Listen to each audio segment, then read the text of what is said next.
have had a coffee. Okay, welcome everybody to our conservation conversation online here on our fabulous Spots and Stripes Day, which has been happening here at the sanctuary and out there, where you guys, whether you're at school, you're an individual or a company, you've been raising funds and awareness for cats and conservation out there by choosing your favorite team, dressing up, being spotty and stripy, and we've been loving the pictures that you've been sending in all day. And we're joined now with Giles Clark here. Say hi, Giles. Hi, everyone. And Tyler and Cam up at Paradise Wildlife Park with us as well.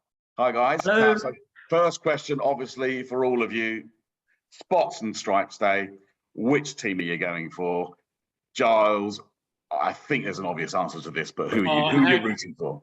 How can it not be Stripes for me?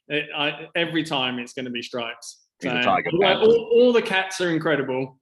There's something amazing, isn't there? Something really deep down about tigers. Yeah, they are amazing. But I'm guessing maybe over there, Cam, you got a bit of a disagreement with that? Would you go for a different team? Yeah, I'm going for Spots. There you go. Come on, the Jags and the Snow Leopards. And Ty, you're going to split the group, mate. What's happening? Are you going? Which way are you going, Ty? I'm going Tigers. 100%. Yeah, got to be done. Just come back from India and seen 12 of them. So yeah, got to support the Tigers. Yeah, of course. We'll touch on your trip to India, actually, which actually sounds amazing. But 12 tigers out there in India is a pretty good count, actually. So, yeah, amazing stuff. So we've done this on Spots and Stripes. We've obviously had the lives where we visited here, seen our spotty and stripy cats, and of course the last one just going through, seeing those some of those smaller cats that are sporting both spots and stripes, and talking to the guys here about how we look after them and also the threats that those guys face in the wild. But for this conservation conversation, we really wanted to focus back on how we support organizations that are out there on the front line doing conservation work, and in particular focusing on the protection of the land that happens out there and conservancies and how they work. So I know, as we just said, you guys have just been out to India, and I know, Giles, you spent a lot of time across the world in different places, but perhaps first, Giles, if you could touch on your experience of, say, somewhere like Old Pejeta in Africa. I mean, what is a conservancy about? What's at the heart of that, and how do they protect the animals that live on the sites? Well, there's different models, if you like, of level or different models of protection for different areas around the world. So in Asia, they tend to be called national parks or protected areas, wildlife reserves. In a lot of countries, not all, and maybe Kenya and Tanzania might be the anomaly to that, but in most sub-Saharan countries like South Africa and a few others, they have this game park almost model where its vast areas are protected, but through privatization. So those areas are either belong to the communities or they belong to individuals, sometimes a company, and it's their responsibility to do as they will with the land, and therefore at the same time should be protecting it as an ecosystem and the species that are within it. It doesn't matter what name we fix to these areas, these ecosystems. The most important aspect of it is that the people that are most invested, and I'm not talking about us in our comfy armchairs in the Western world, but the people that live within those ecosystems or at the interface of those ecosystems see the value in conserving those areas. And when we're talking about potentially some of the poorest people on the planet, that becomes a very tricky conundrum. The one thing I would say that makes it very difficult, and areas and people are moving away from this, is that as soon as you start sticking up fences around areas, you are immediately having an impact on the natural order in ways in which animals and wildlife would use those areas. And that in itself, and we are now starting to see areas where fences are coming down or being joined, or having these natural corridor areas, fixed between them, which is proven to be very successful. But in South Africa, you think about, no matter if you can't see the fence, doesn't mean that the fence isn't there, and that's where you have to then start interfering and managing those species and translocating individuals and populations and herds, and that in itself, you're starting to play, for want of a better word, God with the ecosystem. So we should look at other ways of managing rather than just fences that we see. Yeah, that's really interesting. I mean, I guess people do tend to focus on, an animal when we're looking at conservation. So, whether or not that be, a flagship animal that gets people, interested in doing what they do, or it's save the whale. But actually, you're right. It's more the focus on the human beings and the ability to live alongside the animals that really is at the heart of a lot of these organisations where we're working. And do you feel also that maybe having the fences or signposting the fact that there is a conserved area there, that's maybe a challenge in highlighting that, hey, over there are sort of animals that are, yes, in danger of extinction, but in the case of the rhino, is it a signal post? So is that something that you've heard from the guys on the ground, that becomes a danger when people know that that's an area that's protected?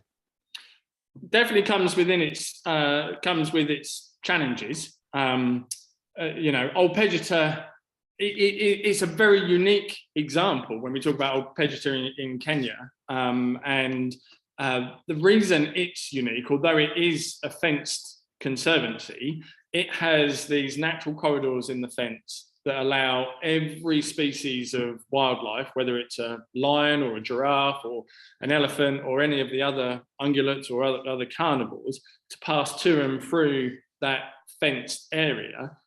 The only species that can't leave the conservancy are the rhinos, through this very intrinsic method of stumps in the ground and a shaly ditch and a berm. And that's obviously, for their own protection. If you look at, and I can't believe we're continuing to talk about this situation with the illegal wildlife trade, that rhino horn, ounce for ounce or gram for gram, is still worth more than a precious metal like gold. But ultimately, that area is fenced for the protection of the rhinos. But the communities that live on the outside of Old Pegitor as a conservancy still have to see that there's a benefit to them as individuals, as families, as a community, for Old Pegitor's existence. Because otherwise, eventually, there would be so much pressure one way or the other that it would have to change its use as a landscape. And they do that for a multitude of different ways, not just direct employment, not just through alternative livelihood and engagement with the communities outside, but even things like having, cooperatives when it comes to looking after and guarding the cattle that they have as livestock, making sure that those cattle get proper veterinary care and services so they're healthier, they're more productive. All of those things go into this sort of web, if you like, to demonstrate to the communities, hey, we're much better off having this area of protected wildlife and land on our doorstep than rather than the alternative of not having it. Yeah, sure. And that has to be the one thing I would say. We're hearing this conversation more and more and more now about what's wildlife, worth. What's it worth to the local people? And what we shouldn't forget is that there's a much more intrinsic value to what wildlife provides to the ecosystems. And those ecosystems in turn then provide services, not just locally, but interwoven, globally. And, the one example, switching over to a completely different continent, we're now hearing just conversations and scientific papers that are coming out that we are only decades away from turning the Amazon rainforest into a savanna, because it's losing so many trees at such a fast rate that it's the trees themselves that help generate the situation where it allows it to rain, and so therefore it self-perpetuates. But at some point, we will switch off that cycle and that area will become a savanna. And then the implications that that would have globally for weather, is just one small example. And so I think we shouldn't lose sight of the fact that, I focus on wildlife when it comes to conservation, but wildlife, is an integral part. And quite often, in terms of the environment, we keep hearing about the climate change crisis, but alongside that, and just as importantly, there's a biodiversity crisis. And we're not going to be able to have these large landscapes without wildlife, and we're not going to have wildlife without having these large landscapes. And the best mechanism for protecting both of them is to allow nature to take its course. Now, that's virtually impossible in today's society. There's almost a corner of the planet that we haven't managed to touch and interfere with. But we need to strike a balance, and we need to strike it very quickly. Yeah, and I think that's it, isn't it? I mean, the catalyst is normally an animal going into extinction or nearing extinction, and that's what sort of puts people into action, I suppose. And that's the same with the rhino, whether it be there or whether it be to save the whales, or I guess, and focusing maybe, guys, your experience out in India, obviously the tiger out there, really, facing large threats and rapidly reducing numbers. But was that your experience from your visit? I know we went to some new areas where sort of the Big Cat Sanctuary and you guys at the Zoological Society of Hertfordshire haven't been before, to meet new people and explore new projects. But did you find that was, it's the tiger was the reason that the conservancies were being built in the first place, but they were still following this same sort of holistic model of looking at the entire environment? Well, it's quite interesting because you're talking about the catalyst we only take into action when animals are soon to be going extinct or so. And I think the Indian government did something really special, which was called Project Tiger in the 1970s. They saw that Bengal tigers were becoming, obviously, were declining. And what they did was that they took action. They partnered with the national parks, and obviously they've had massive success since starting Project Tiger. And now Bengal tiger numbers are over 3,000, which is amazing. However, it has caused problems of its own because now human and wildlife coexistence and the conflict between that has increased. And we saw it firsthand out there, didn't we? Yeah, definitely. So you've got the communities that are basically being moved out of certain national parks or certain zones now, which is like the core and the buffer zones. And obviously people aren't going to like that. They've been moved from their homes and relocated, but at the same time, they're hopefully going to be educated and rewarded with basically new homes, new facilities. And the thing that we love doing in India, when we're trying to establish these new conservation partners out there, is that they're investing heavily into these poorer communities, new infrastructure, toilet facilities, clean water, education, and that way also employability opportunities as well. So it's something to kind of work towards. They look after the farming, the cattle as well. So it's great to see that it's like, although they're focusing heavily on the wildlife and giving them this plenty of ample space to kind of thrive within, which they have done successfully, they're also looking after the communities there as well and helping develop kind of those areas going forward. And I think the trouble now, though, is where the populations of tigers are doing so well in some of these areas that they're becoming a bit overpopulated, which is great. I'm not saying it's every area, a lot of areas still have issues, but some of the areas we visited were good. But now they've got to try and link some of the different zones together through wildlife corridors. Otherwise, we're going to come back to this issue where there's going to be conflict between humans and people because they're just overlapping one another. So that's going to be one of the big hurdles to go over. I think for our audience, we should explain quickly what a wildlife corridor is. You have this. You conjure up this image, don't you, of a sort of strip of forest that's, like a wildlife highway that links one area to the other, which is essentially, I suppose, what it is. But in a country like India, some of those protected areas are dozens, if not hundreds of miles away from each other. And it will be impossible to link them up without having that interface of human, not dominated landscape, although some of it definitely will be, because you're looking at effectively at the moment a series of islands of habitat. But it will have to be multi-use functional land. It will have to meet the needs of people. It will have to, take into consideration big infrastructure projects, as well as, allowing wildlife to move from one place to the other. It's a real, it could almost be overwhelming conundrum, but it's one that for the future of the tiger has to be met, because the one thing, India is truly the shining light in the tiger story at the moment. If we were to look at the other examples, just very quickly, 13 tiger range countries in 2010, 3 of them now don't have any tigers, 5 don't have the data or are decreasing. That's 5 out of 13 that have had a positive step in the positive direction. It's still not faring well. If this was a boxing match 10, 12 years ago, the tiger was on the canvas. We're now on one knee with one hand on the rope. But if we drop the ball anytime soon, it will be back to square one. Yeah, that's really interesting. I think it draws you back to when you were out in Costa Rica with Carolina there, Giles, and we were talking about the pathways again. And obviously more of a challenge in a thinner country like that, because there are borders, right? And that's one of the challenges we've got.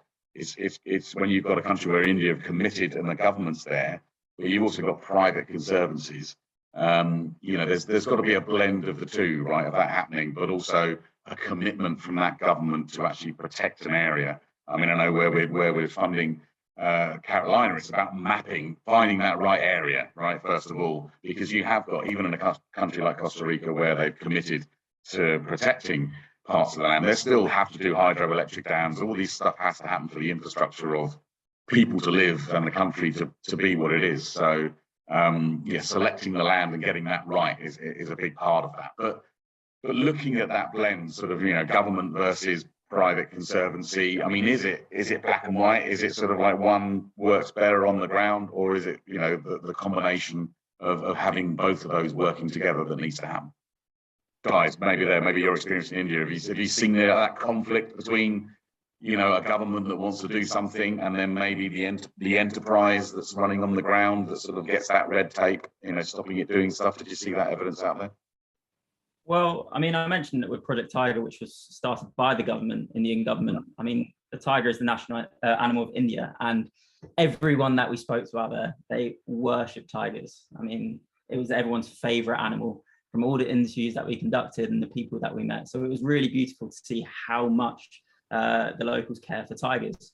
So yeah, I think that is an initiative that I think a lot of governments around the world can actually look at and take inspiration from, and see how this government has worked with the national parks, with the local communities, to make a better future, not just for tigers, because they are the flagship, but the entire ecosystems around these national parks, which is important to their survival.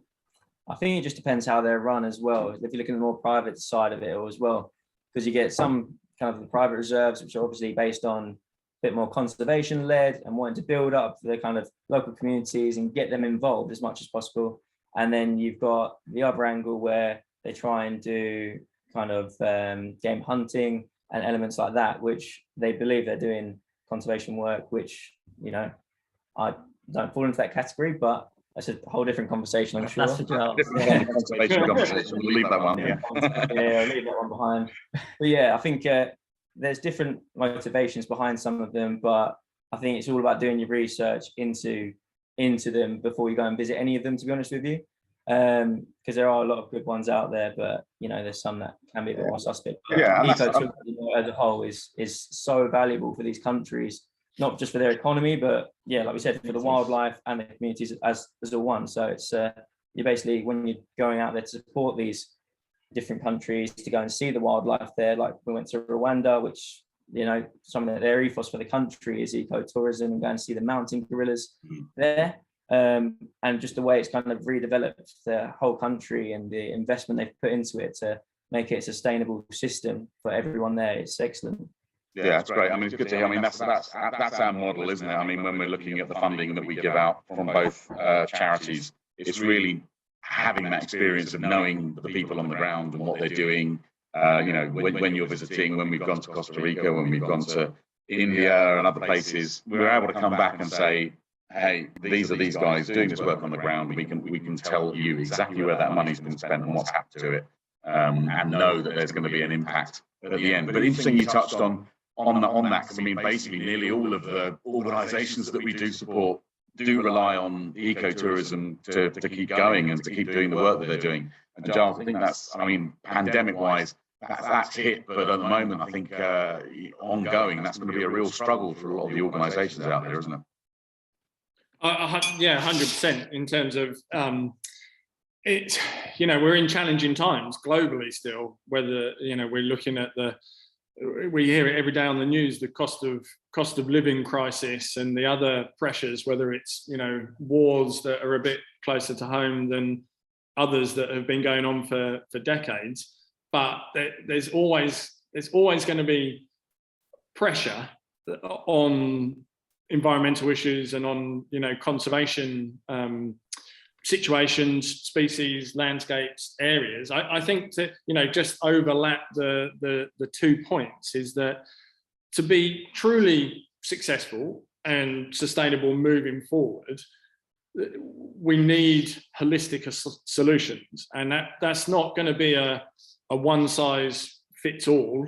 You know, when we talk about, is it private or privatization, game reserves or conservancies or whatever the terminology we want to use, versus sort of publicly owned, government run protected areas, national parks. It's probably going to be a blend of those two, in the same way as the approach needs to engage stakeholders across, you know, the whole range, people at the interface that live on that land, millions and millions of people, through to local governments, local authorities, national, international, private sector. You know, it's gonna take, the most important thing though, and is partly what Cam touched on, it is going to be political will. There's no getting away from the fact that if there's not political will, we're trying to hold back the tide. And India has time and time again shown that it can be a giant when it comes to conservation, and it has its challenges. Like, it's far from perfect now, but what we can't keep having happen is this up and down motion. You know, the tigers were at less than 1,700 actually in the early 70s. We tripled that by the mid 90s. Although governments were saying one thing, it was rapidly heading back down to less than 1,700, you know, until we suddenly realized in the mid noughties that actually what's being said and what's happening is two different things. And, you know, we can't, it can't happen again with that, with the tiger, for example. But moving forward, I think there is hope. Part of the reason I think there's hope is that there's such an undertone now from younger generations. You know, they're much more got their finger on the pulse when it comes to protecting the environment, endangered species, helping combat climate change. But it's us as adults, it's our generation that has the responsibility to make sure that we're leaving them enough to be getting on with. Yeah, absolutely. I think, and I mentioned it at one of the events that we had, David Attenborough, when he got his UN award for protecting the earth, essentially, you know, he said United Nations, you know, two of the most important words of the English language, you know, and he got that award from them. But it's so important that we all join together and work towards the same common goal. And as he said in the 70s, same as you said, with a whale, you know, that was almost hunted to extinction across the world with different species. And everyone got together with that political will and agreed not to hunt those animals anymore. And bang, you know, now we've got more whales in the ocean than there were at that time. So it is about hope. It is about the fact that we can change things, and the fact that actually most environments going back to that message, if we can protect it and we can rewild them, and we can give the animals and the humans that are in those environments the opportunity to live in harmony with each other, then the life will find a way, and it will come back. So I mean, for people who are out there watching this and maybe nodding their heads and agreeing and saying, yeah, that's fantastic, but individually, for them, that's always the question we get asked, isn't it? Sort of what can I do to help? If there are organizations that are struggling with ecotourism falling down, or just what can they do individually in their lives to help and sort that out? Guys over there, what would you suggest if there's someone that's been on Spots and Stripes days, listened to all the threats that we've said about the animals are facing, but the hope that we've got, and these organizations that we're funding, what can they do to help and support? So basically, from my perspective, I think what we're doing from an educational standpoint at both sites, I think trying to give this insight into kind of the threats that wildlife is facing and what can you kind of do to get involved. I think doing as much research as you can obviously helps as well, kind of understanding where you can get involved first and foremost. Look into where your passions are, because everyone has their favorite animals, as we're talking about now. You've got the tigers, you've got the jaguars and that, and obviously playing your part. So, we've supported Carolina over in Costa Rica because we know that project there is doing valuable work and important work. We've been lucky enough to go to the likes of East Africa and travel around conservancies there to support their work. But I think the work good zoos are doing, not just the sanctuary and the park, but good zoos throughout the UK, around Europe and the world, they're great branches to kind of be able to basically go out and support these different conservancies as well. As we're very lucky, we've got some incredible staff across both sites, volunteers and supporters that are so passionate already and are already going out there and playing their part. We can also continue that kind of education, that kind of passing on the funds as well to keep supporting these different charities and projects so they can keep going, they can keep doing the work on the ground. So I think that's a big part of it to start with. Yeah, I think it's just little steps basically, and using your voice as well, even little things like raising awareness. If you see something online, I mean, we talk about social media being the bane of people's lives at times, but it can also be really important and educational. It can spread awareness. And I think that's one of the most important parts of it, is awareness raising for the threats that animals face around the world, and not just animals, but the environment that they live in as well. Obviously, we look at the future generation, the younger generation. We have a TV show coming out very soon called 1, 2, 3. And this also highlights all the threats that animals face and the environment faces as well. And that's where we're looking to inspire the next generation. But yeah, baby steps, small steps, and also get onto governments and NGOs and big organizations to make those changes and making it easier for people to save the planet. I think that you're right. It's sometimes people get tied up into worrying about what they can't do, right? And then actually just sort of saying, feeling guilty about the fact that they're not doing X, Y, and Z. Maybe just pick one thing, make a change, do that, and be proud about the fact that you're doing that bit of it, and then just spread the word. And Giles, any advice for any sort of young up and coming conservationists, people that want to get involved and do more? I don't really have much more to add than what the boys just said in terms of for young people sat at home.